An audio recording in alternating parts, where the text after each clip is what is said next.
Hello. Hey guys, welcome to another episode of Couch Interviews. This is now the second episode where I've done this. And we have the one and only drummer, Andrew Morris. You got a fly on you. That was a really interesting introduction there. You got a. Anyway. So, yeah, we have Andrew on the show today. So thank you for coming on to the show. Yes, my pleasure. Appreciate it, man.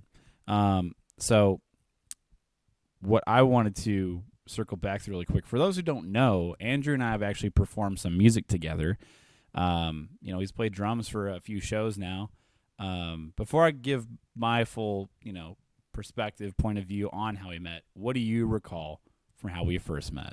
I think it was the end of 2020 through Instagram, and we were following each other. I think we liked each other's posts and stuff, and then you sent me a direct message eventually, basically asking where I was located.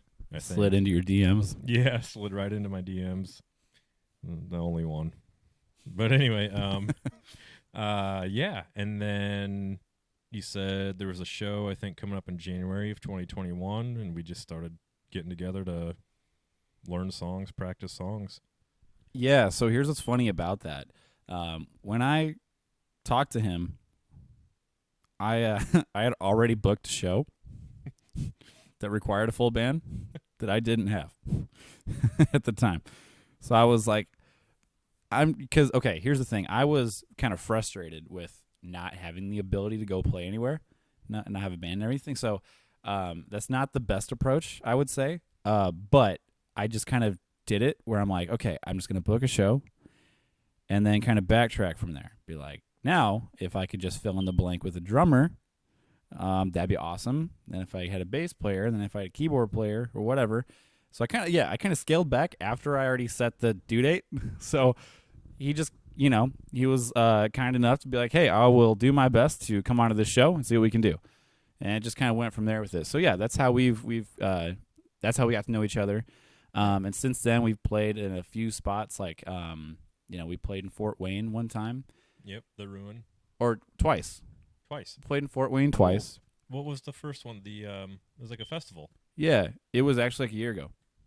Yeah, there's a cool little arts festival, little block party. Yeah, probably by the time this comes out, it will be a year that we Yeah, did I think that. so. Because it was like the 10th or 11th. It was July, yeah. Yeah, so it was very humid that day. But yeah, that was the first time we played there, and we played a few shows locally in South Bend, like Wakarusa. So, Michigan. Yep, Michigan, yeah. And when we played at Wegner's, which we did in the beginning of this year, I'm actually going to play there on Friday. This Friday. Yeah, so that'd be kind of cool. If you guys are hearing, what is that? The smoke alarm? Don't just ignore it. Just pretend it's not there. But yeah, that's how we've gotten to know each other in shows we've played since then. Yep. But not to keep talking about me, I'm very curious to know, like, when did you first get into playing drums, and when did you figure out that was something that you truly liked to do? Well, I joined school band in 6th grade purely because I saw Corey Miller, who was a year ahead of me, playing drums when he was in 6th grade for something, fall concert or something like that. So I was like, oh my gosh, people my age can do that? That's awesome. So I joined band, but I didn't get a drum set until the summer before 8th grade. I was 13. Ken Arnsparger helped my dad pick one out. Used Camco drum set, I remember, vintage. Didn't know what I had at the time, but cleaned that up, and that was my first kit, and I was taking lessons with Kent, and I don't think I've ever stopped since then, really. So You just knew. yeah, I was probably 14 or 15 when I was like, yeah, I want to go to school for music after high school, and eventually that happened. Took a long time, but made that happen. So, And now you even teach at schools. Mm-hmm. Yeah. Private lessons. Used to do private lessons through Guitar Center's lessons program, but it changed positions there. I'm in operations now, but do that, and then I teach marching percussion at high schools and general percussion, stuff like that. Yeah. And if like people if people wanted to actually like get a hold of you for doing lessons, is that something you do privately now or like would do privately later? Yeah, probably at the end of the year I'll start doing them again because we're moving. We're building a house right now, so kind of in a temporary spot where I can't really do lessons Right. except for online, which is not the best, but if you have to, we can do that. But I think I'm going to be more selective this time around. I'm I have done many lessons in the past that were like little kids, first Right. time teaching them from scratch, 5, 6, 7 years old. That's cool. That's great. That's fine. But I want to be a little bit more selective with my time now, Sure. prioritize things. So I just want to kind of handpick some students that are more of the intermediate level. Like unless you're at the skill level of Travis Barker, don't bother. Yeah. Yeah. A casual Travis Barker skill level. If you're not Lars Ulrich, then I don't want you. I don't even know who that is. Metallica. Right. Isn't that Justin Bieber's drummer? Yeah. Well, actually, if you're not the level of Justin Bieber at drumming, then I don't know you. Just don't even talk. Don't even directly DM. Don't do it. Nope. So anyway, since you asked, when I learned drums, rude ass. How old were you? All right, so you're never gonna believe this. When I made my debut, I already had a pair of drumsticks in my hand. No way. Yeah. You like born with them? Yeah? Whoa. He's crazy. Sounds painful. At least I think they were drumsticks. That was your umbilical cord, dude. Oh. That's why I couldn't That works too. get the impact right. Yeah. That's so weird. It's floppy. This is the softest drumstick I've ever. 1 day old. Mom, this is floppy. When I got into drumming, my dad showed me he got me this really cheap chrome set. Probably when I was like 9 or something. Oh, dang. Or 8. Okay. But he showed me like one super basic beat. And just kind of, he was like, here you go, here's this. Just one super basic beat, let me run with it. And then I just kind of took it from there.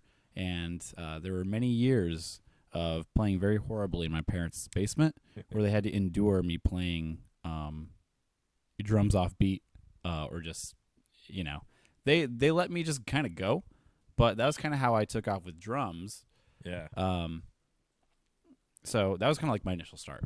Yeah. I think it takes a special kind of parent or set of parents to raise a drummer, especially like before electronic drums are really as big as they are now, as good as they are now. They're still not the best, but back when we were younger, man, wasn't a whole lot of people playing electronic drums. So it was like kids were learning drums, they were learning on acoustic drums, and those are not quiet.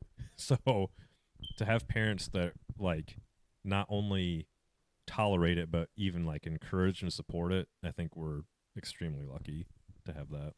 Yeah, I remember there would be times where I would, I think we'd have a friend over or something, and I would go upstairs and do something. They'd start playing on it. I'd be like, wow, that's loud. Yeah.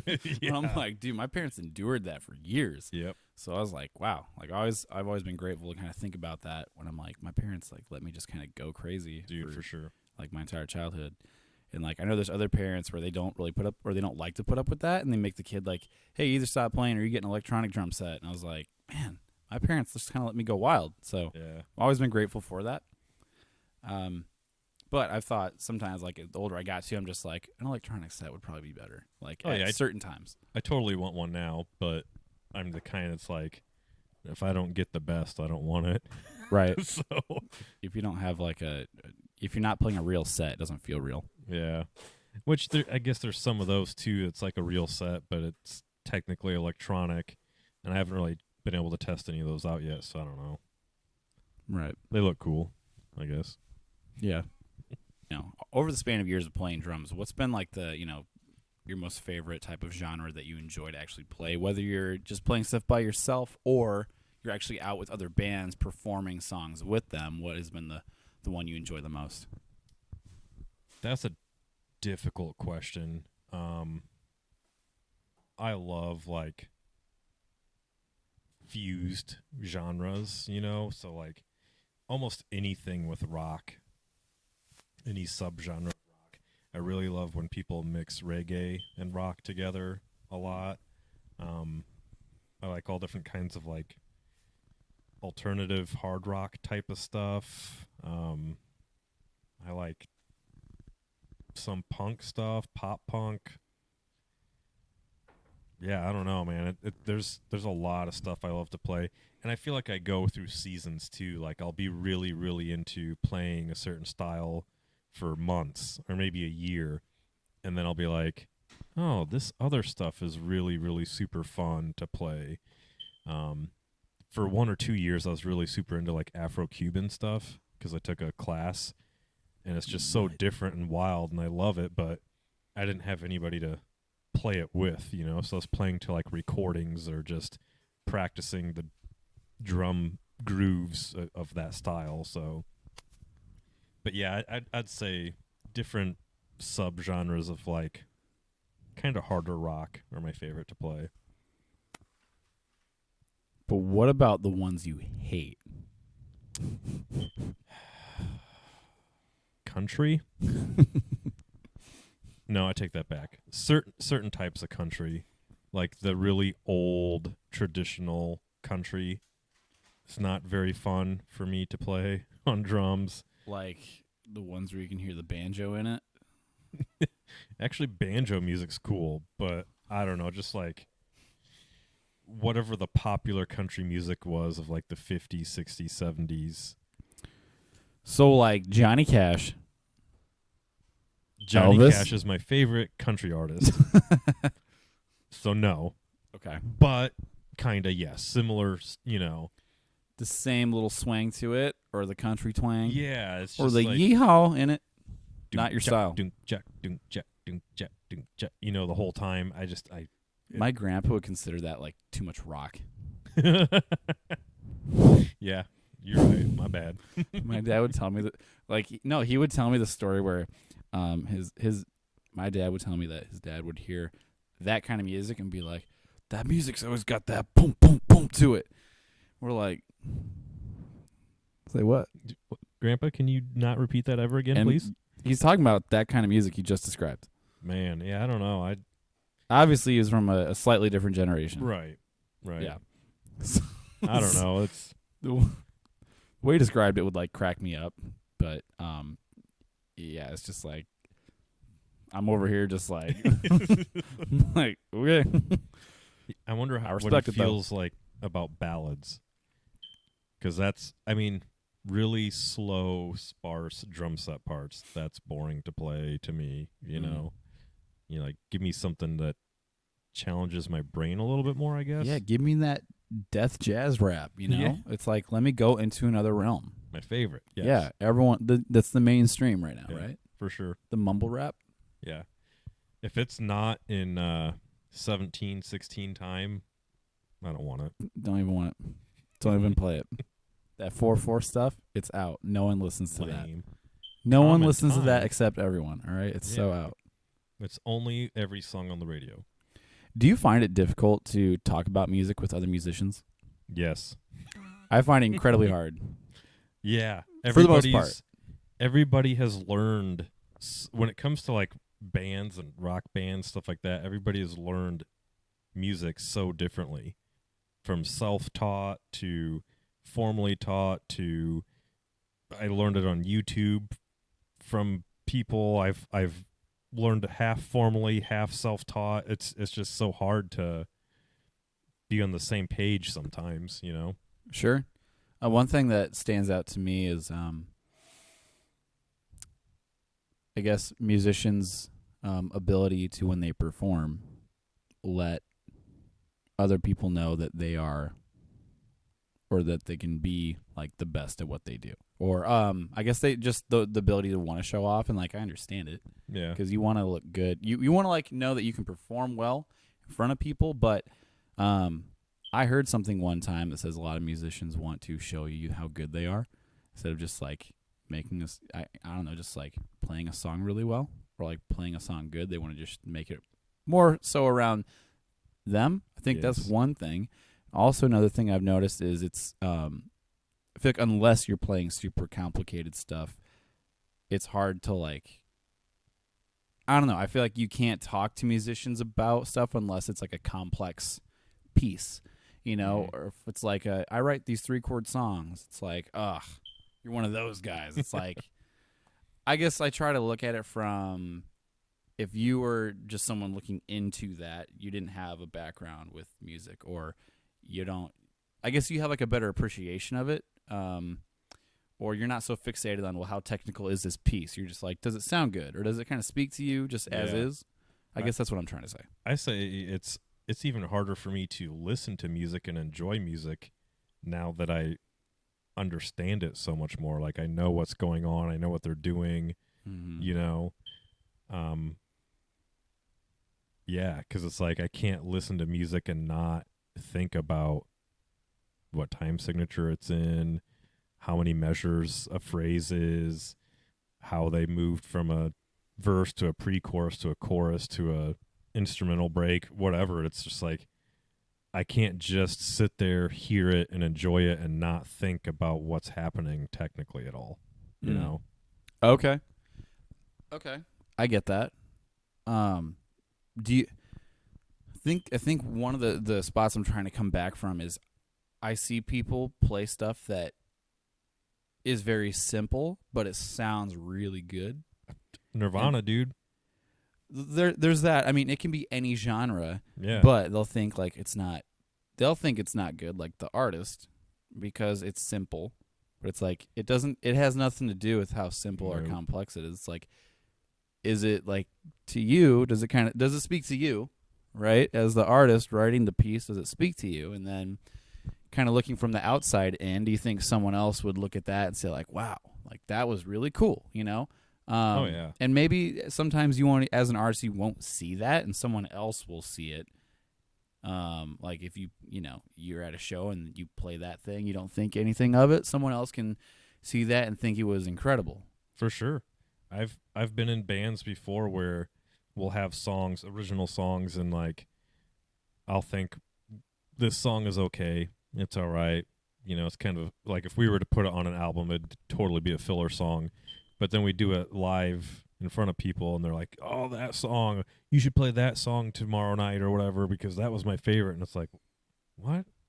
I thought that was just like a filler song, man. I didn't think anybody would like that. Like, that's the pregame before the show. Yeah.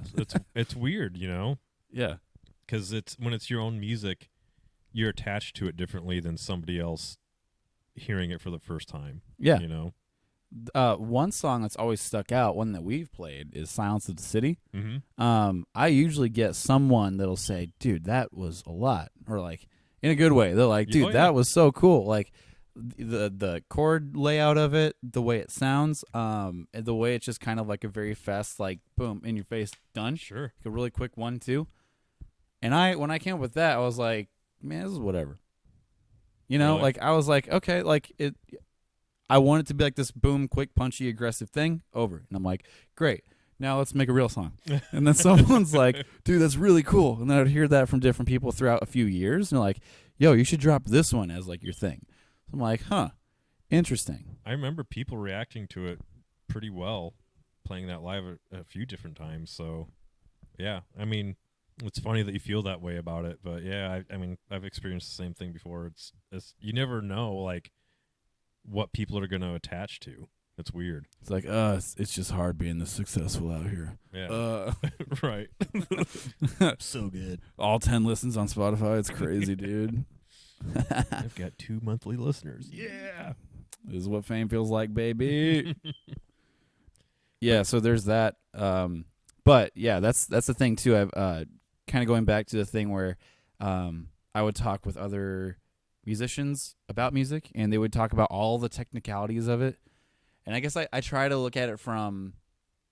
I try to look at whatever we're describing or talking about. I try to not do that, or I almost try to talk about music more with people who like are just consumers of it and not necessarily. Sure.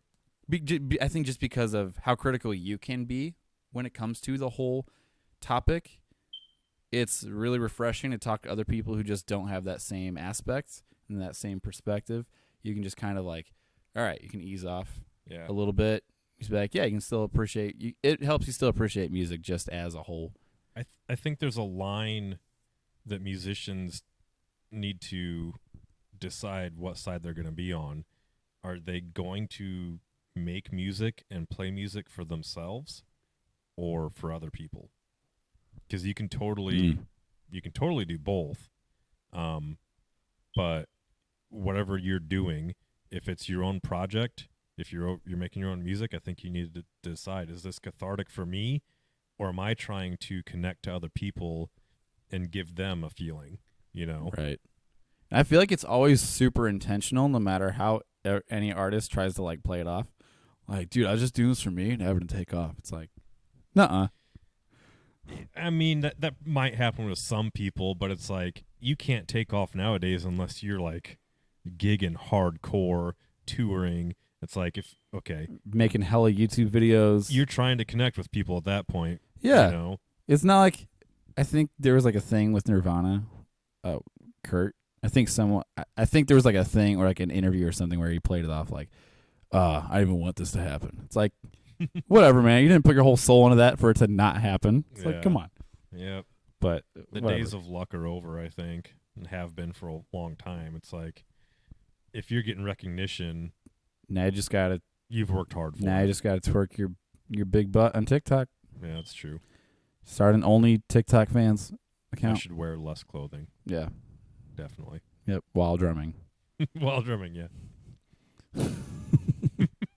I'll show a little cleavage. It'll be hairy, but Hey.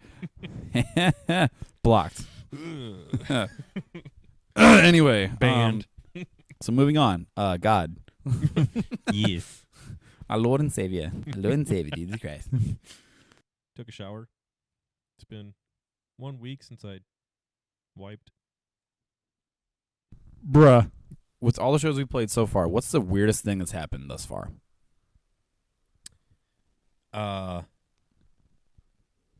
People that know us heckling us. Like, to be fair, they were drunk, but like telling us what songs we should play and need to play now.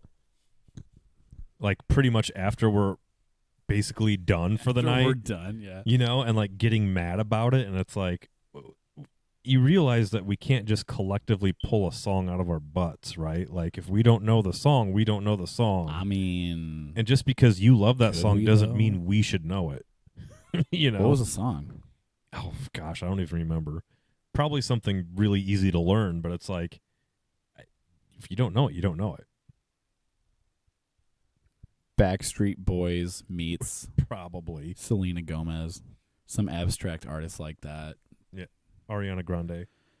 I don't know. But yeah, Was that that was out in Wakarusa, wasn't it? that was at Shortstop Inn. Yeah. Yeah. Good times. Good times. Good times. Good times indeed. Yeah. So there's that. There's been times where I think equipment just inexplicably stops working, Yeah. or for like a period of time. You just that like happens. it's charged up, it's ready to go, and then it's not. You're Yep. like, all right, Just decides it's not going to work. something like that. Yeah. Yeah, that's always fun. What else is there? There hasn't been anything too weird other than that. Yet. Yeah. I mean, gosh. We'll do another episode in a few months, and we'll see what's changed.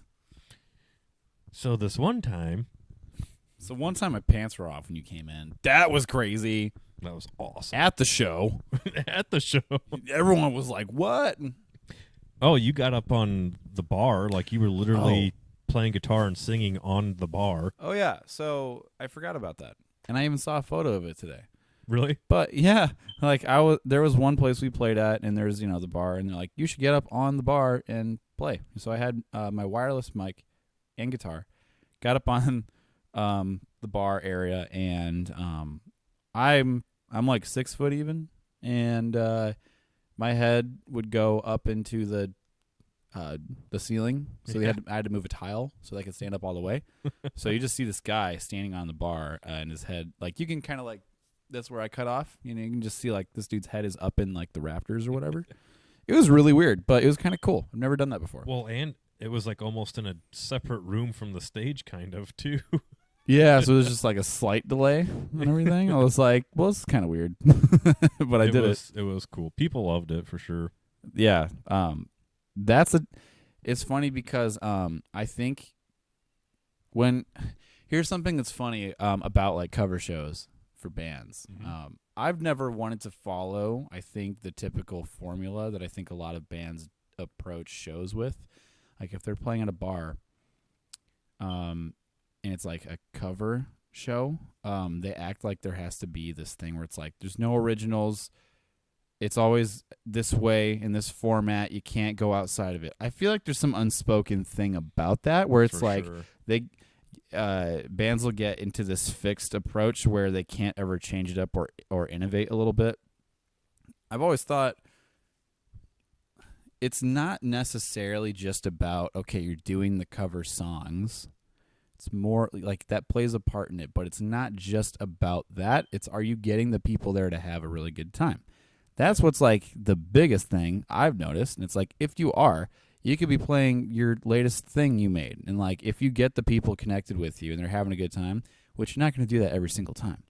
But if you are doing that, it's like, roll with it. Have fun with it. Get creative. Play your own music. Play stuff they're going to like. Be memorable. Do your own thing. That's what I've noticed. You know, I haven't played. I'm not the most experienced musician in the world. But from what I've seen with that, it's like, yeah, you can totally get away with making a cover show more of an original thing if you're doing it right. Yeah, I feel like most cover bands, if they even have any originals at all, never play more than one or two per gig, it seems like. But, I mean, I guess it depends on where you're playing and who hires you. Yeah. If they have, like, rules. Yeah, I mean that all definitely plays a part in it. It's like it's very subjective to a lot of that stuff. Like if a venue like hires you and you're like, you cannot play originals, you're like, it kind of sucks, but okay. Yeah. But if it's more like, hey, we want these people here to have a good time, and you know how to work it, then it's like sky's the limit. Get them in here, make them have a good time, make them buy drinks, buy food, whatever. Yep. You know, if you help us, then we'll gladly hire you back every month, every other month, whatever. Yeah, that's the venues. Like that's the point of like the venue. They're like, we just want to make money. Yeah. There's Yeah. nothing wrong with that. Well, and have a good time. Yeah, that's their point. So. Yep. Well, and vice versa. It's like, how often do you go see an original band and they play some covers? Yeah. You know, like that happens all the time. So why can't you go see a cover band and hear some originals? Yeah, like I've wondered about where you can intermingle it. It makes me wonder. It always makes me think. I don't want to be doing like the exact same thing. Mm-hmm. You know, is like any other like. Yeah, that's my only thing. I think I'm bringing that up because I just don't want to be stuck into like a corner of, okay, I have to do this, based on what's available. So that's always been my thought. I'm like, how can I make this a little bit different or spin it just to be like, oh, that was different, that was creative. Like, who is this band? That's where my mind always goes. And even if I'm playing like a really small like solo whatever thing, like how can you make this different and how can you connect with people there? Yeah. Because I've like the last time I played at Wegner's, it was, you know, it was pretty, like, the amount of people there, it wasn't, like, crazy or anything, but during the last, like, they close at 10, but when I, like, around, like, 9:45 or something, you know, there's, like, this small crowd of, like, 5-10 people that come in.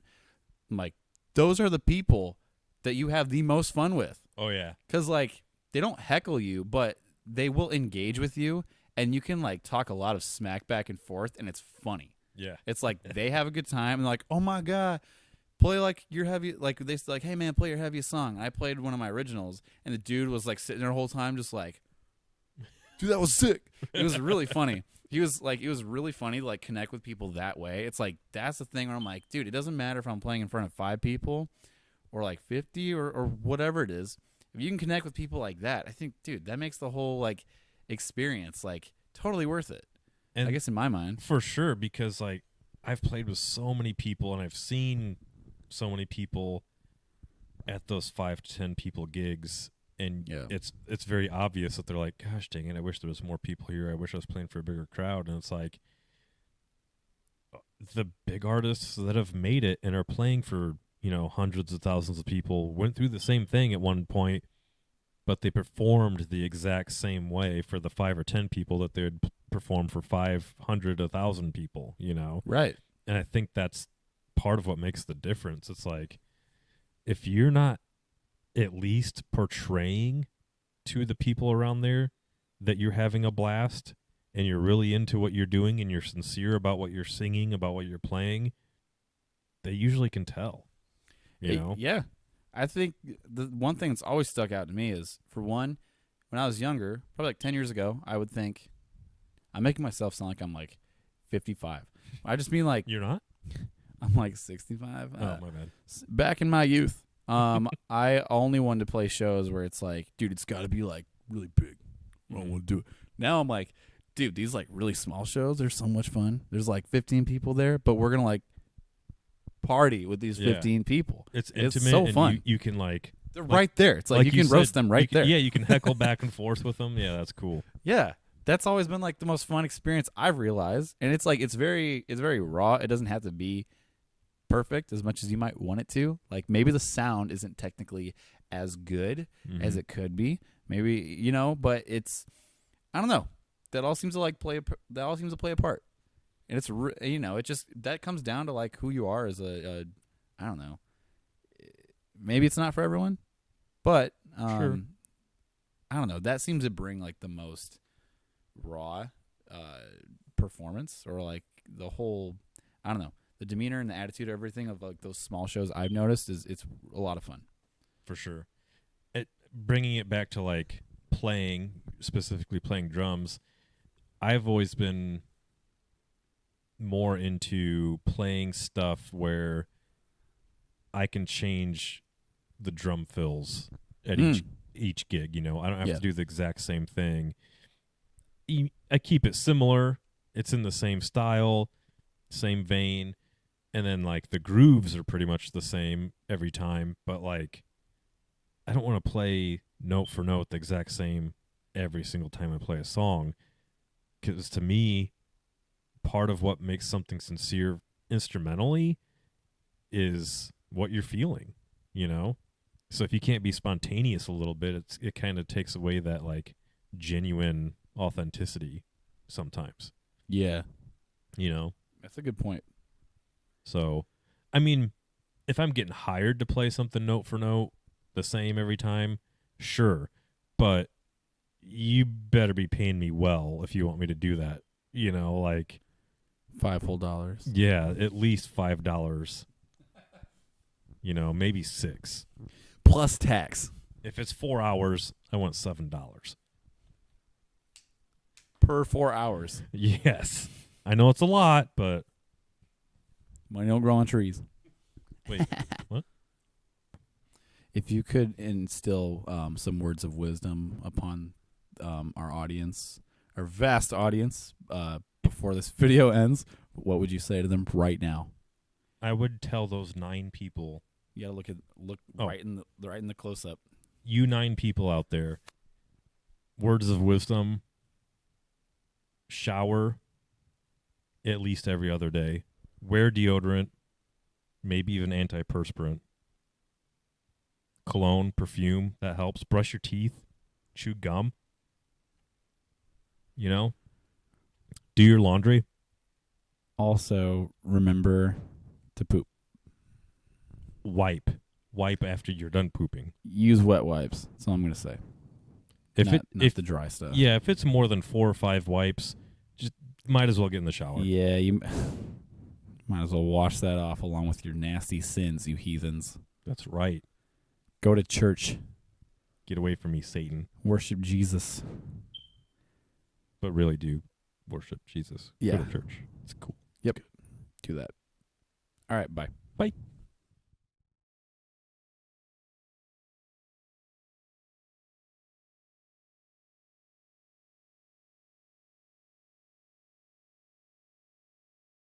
I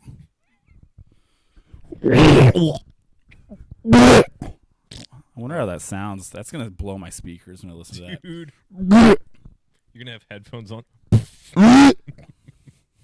We should just have like a 30-second We can put at the end of the video. Hey guys, like and subscribe.